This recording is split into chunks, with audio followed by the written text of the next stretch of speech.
बिस्मिल्लाहिर्रहमानिर्रहीम। अस्सलामुअलैकुम।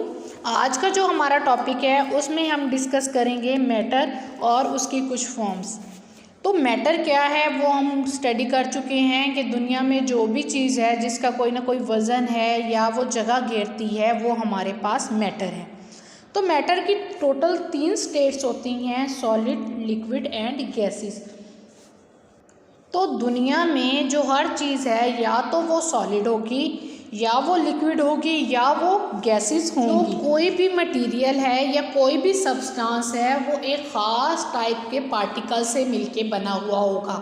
जैसे वुड है, अब वुड का जो मटेरियल है उसके जो पार्टिकल्स हैं वो एक ख़ास टाइप के होंगे।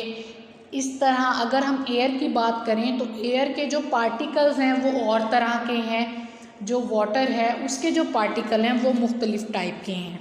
तो हम एग्ज़ाम्पल लेते हैं, अगर पानी जो है वो किसी भी फॉर्म में मौजूद है, वो बर्फ़ की फॉर्म में मौजूद है, वो लिक्विड की फॉर्म में मौजूद है या वो गैस की फॉर्म में मौजूद हैं, तो वो वाटर पार्टिकल से मिलके ही बना होगा। चाहे उसकी फॉर्म कोई भी है, उसके जो पार्टिकल्स हैं वो वाटर के पार्टिकल्स ही होंगे।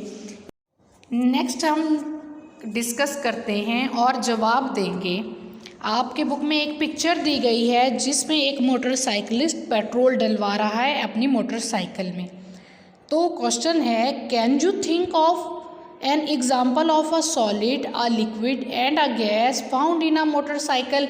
क्या आप ये जवाब दे सकते हैं या इस बारे में सोच सकते हैं कि जो मोटरसाइकिल है उसमें सॉलिड कौन सी चीज़ है, उसमें लिक्विड कौन सी है और उसमें गैस कौन सी है।